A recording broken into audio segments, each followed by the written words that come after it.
Hey guys, welcome back to Dr. Narration, the best channel for cheating stories. Like and subscribe to the channel for more cheating stories like these. I recorded my wife confessing to her affair last night. Simply put, I don't know what to say or how to feel. Please be patient with my English, which is not my native language. So I've been married to this lady for 2 years, and we've been in a serious relationship for 10 years. We have a long-distance relationship. Every year, I get to visit her for 2 months. For years, I've been dubious about her friendship with a specific male buddy. I just discovered that they were having an affair. Needless to say, it utterly annihilated me. My wife informs me that she has been burdened with shame and regret for the previous 3/4 months. The weird part is that she acknowledges that they were merely pretty close friends before our marriage, but things went awry after our marriage. I'm not sure whether I'm in a hole or not. Perhaps I am. But I discreetly videotaped our chat last night, and she plainly admits to everything. I'm not sure why I did it. We've definitely discussed divorce, but since we don't have children, it should be very painless if we go through with it. She is also guaranteed that once the divorce is finalized, she would not make any demands on my part. So I doubt I'll ever have to prove her adultery in court. Nonetheless, I recorded her confession. Thank you for putting up with my foolish and boring statements. I just needed to get this off my chest. Story 2. Cheating fiancé raises the bar on cheating. It was just revealed that my now wife cheated on me years ago. It occurred while we were together on a weekend away with some of our close friends. Just after we were engaged. At the time, the person with whom she cheated was someone I would have called a friend. He wasn't as connected to the group as the other 8-9 individuals we were with at the time, but on the surface, I'd call him a buddy. Furthermore, he is the brother of one of my wife's greatest friends, who was also there this weekend. We went abroad with several of our best friends. We were all in our late 20s. We did this together very often. We'd spent the day and early evening drinking and socializing. Then, a few hours after we had BBQ'd some meals, a buddy and I realized we needed additional supplies. I planned a dash to the store while my sober pal drove. Just as we were ready to depart, I was informed that my fiancé had gone to the shop with the subject, seemingly sneaking off when there was no reason for being secretive, unless I was informed he was reportedly sober and safe to drive to the shop and she needed smokes. She wasn't a smoker, but she did consume on occasion while inebriated back then. When I heard this, I was overcome with the most unsettling sensation of apprehension. Not just because of the circumstances, but also because of a deep intuitive gut sense. I've never been a particularly insecure, jealous, or dominating person, though I'm sure it has altered on some levels since then. I called her to make sure they had ice on top of whatever else they were going to get. There was no response. I tried his phone number, but there was no answer. Other friends tried contacting them to tell them to get bags of ice, but they didn't respond. By then, it was apparent that I wasn't the only one who saw a possible problem here. Unease was visible on her and my friends' faces after many efforts to phone each of them failed. Everyone slinked away, I'm guessing in reaction to knowing and / or witnessing what was going on in my head. The awareness that I was not the only one connecting connections here was intolerable. Some points were circumstantial, while others were simply driven by institution and were much too significant to ignore.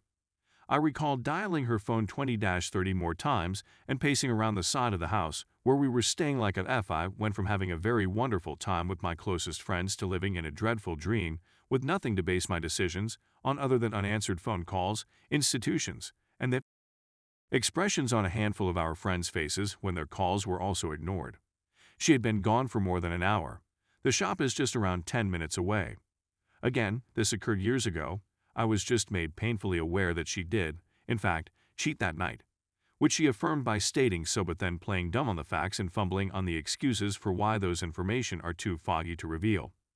While it indicates a lot about her character, or lack thereof, it seems fair to conclude that my receiving it and not walking away that night, I likely only enhanced her resolve to dishonesty. When she returned, I confronted her. He discreetly dropped her off and went so she wouldn't have to face me the rest of us after what they had just done. After failing to communicate that night, I retreated inside my thoughts and consumed massive quantities of whiskey and THC in an attempt to alleviate this terrible sensation.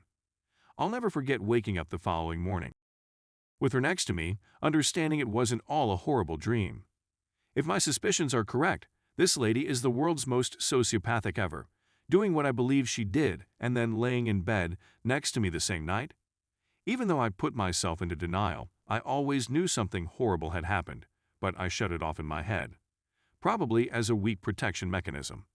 We had such a lengthy and deep connection at the time, 8 years, 6 years living together, just engaged, that she slept next to me in bed hours later. I couldn't get my brain around the idea that she was capable of doing anything that outlandish, so I convinced myself that the reason it appeared so incredibly unintelligible and messed up was because it was all in my imagination. I gradually convinced myself that I had recalled an exaggerated version of events for whatever reason. But in the days and weeks that followed, I continued contacting her about it. I was told I was incorrect, that I was insane for even considering it. That was the story from the minute she returned after betraying me so shamelessly until days ago, when it rose to the surface, to the point where I was informed I am crazy for making such claims. She even brought it up while we were hanging out with her friend his sister, saying, "Can you believe he thinks I'd genuinely do anything like that? Come on." I'll never forget how he used his sister as a pawn to conceal her conduct from me and persuade me I was insane. She kept it a secret from her friend until I found out for sure. If I were this buddy, she'd be dead to me. He avoided me like the plague after that, and I told myself that it was because he had heard of my suspicions and, being innocent, he didn't want to become involved. He told his pals that he was afraid of me, should have seen it for what it was. I'm curious as to why. Scum. It's worth emphasizing that this person was conceited and a well-known womanizing narcissist. He even boasted about prostitutes and having a high-priced coke habit. While sharing this will almost certainly make me look even more insane for not running as far away from her as I could that night, even though I was there for it. It seems fictional when I write it down. This dirtbag even bragged to all of the guys when we were busting his balls hours before that he is in fact such a legit that he is likely littered with STD and / or HIV from all of the unprotected he had. This is the real kicker. We joked about his remark with my fiancé and his sister that day, so she was completely aware of what he said yet chose to cheap on me with him. The specifics of how far it progressed are unknown. There was no intercourse, according to her and another individual with whom he related the account. But although it's fair to say I'm an idiot, I'm not dumb enough to tolerate anything less than they're engaging in the most disgusting and humiliating types of unprotected. It would be absurd to suppose she couldn't accomplish it all if she was capable of achieving what she did. This piece of human garbage is one of those stereotypical D-bags that personifies the caricature of an arrogant misogynist who believes his money elevates him above all others.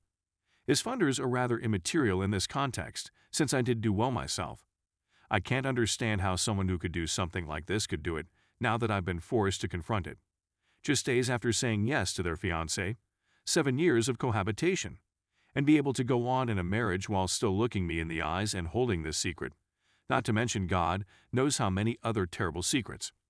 I can't think of any reasons to defend the idea that she isn't / wasn't or will never be capable of being unfaithful in the past, present, or future. My denial enabled her to sweep it under the rug, and she slept well as a result. It frightens me. I don't know how to absorb this stuff if a fiancé can cheat while spending a weekend away with close friends, and do it in such a casual and reckless manner that everyone there is uncomfortable forced to see these red flags. All of the characteristics I believed characterized a strong-willed person were, in fact, features of someone who does whatever they want, whenever they want, with little regard for the effect on others. Particularly when we were in our 20s and alcohol was involved. Not talking whenever she did anything I didn't think was okay, or even when I thought something was wrong. Merely for adultery, she just denied it, and when denying doesn't work due to witnesses and collateral damage, she just calls me crazy and buries the memory till in some situations she has persuaded herself she didn't do anything wrong. For a long period, I suffered with despair and the effects of gaslighting. I don't believe in the notion of being a victim. Instead, I believe in the concept of cause and effect. I didn't cause her to do anything. It was all a result of nature/nurture. I also don't believe in directing our efforts toward things over which we have no influence as individuals. I do, however, have some choice over whether I allow myself to be subjected to enduring a nightmare like this again.